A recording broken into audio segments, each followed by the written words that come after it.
young guys, they just thinking about going to the bars, meeting girls, and have a girlfriend.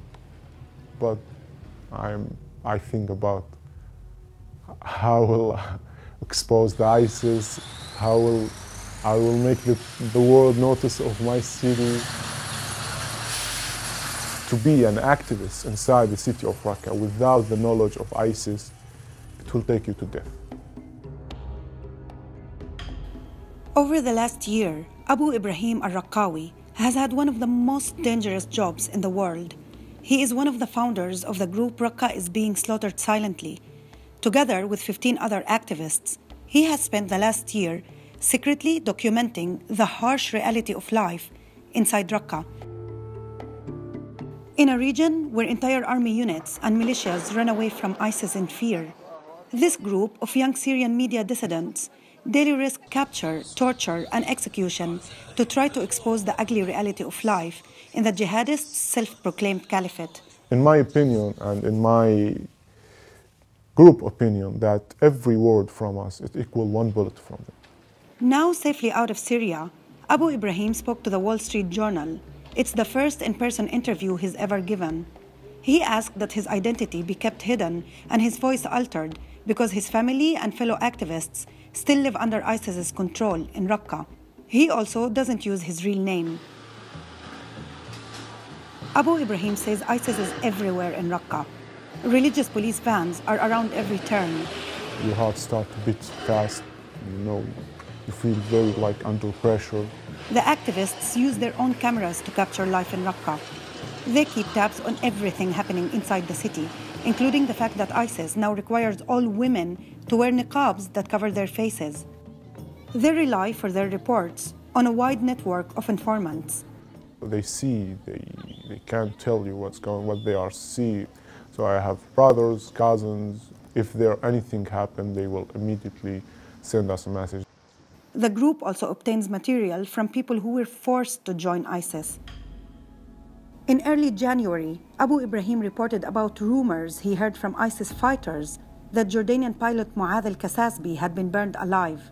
This was a month before ISIS shocked the world by releasing video of the execution. Jordanian state television is also now reporting the execution took place around the same time Abu Ibrahim first reported it. One of the things that Abu Ibrahim does is to try to help map out ISIS's activities in the city by tracking where he thinks executions of hostages take place and where ISIS houses some of its operations. The activists also take pictures of executions and their bloody aftermath. One of the activists' biggest fears in Raqqa is Al-Khansa Brigade. These are women who spy on residents from under their black niqabs. It's impossible to tell who among them is an ISIS informant and who isn't. The Al-Khansa Brigade is on the hunt for people like Abu Ibrahim. They ask to split our bloods in the streets. They say, if you found anyone, kill him and you will not be judged. You will be free. This is a good thing.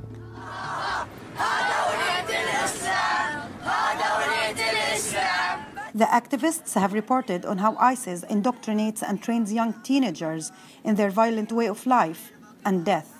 These children are now like a time bomb for the ISIS. They can do what they want to do in that children. So if they say to these children, kill that woman or kill that man or make a suicide attack, they will make it without blink. Abu Ibrahim has had his own close encounters with death. His fellow activist Mu'taz was caught as he was fleeing to Turkey. ISIS executed him in the city square for everybody to see. This did not stop me to continue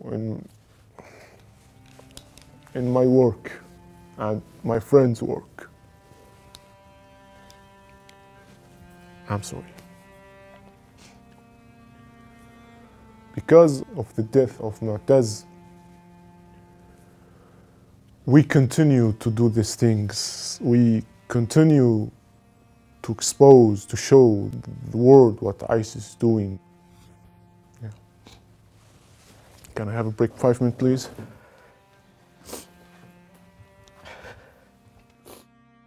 When he sat back down in his chair, he sounded as determined as ever.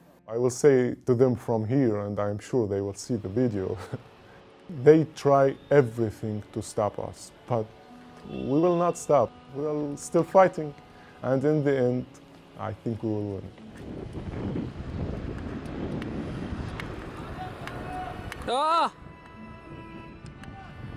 رقتنا جنة بيدينا يا شباب.